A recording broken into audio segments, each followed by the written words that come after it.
Hello guys, welcome back to our channel. In this video, we will look at how to remove password from Windows 10.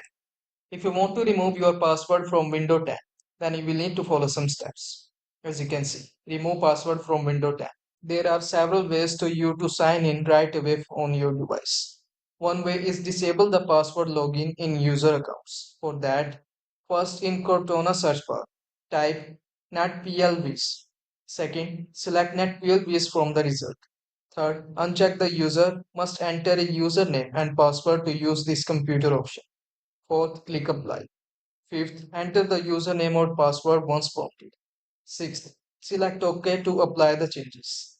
Seventh, restart your computer and check the results.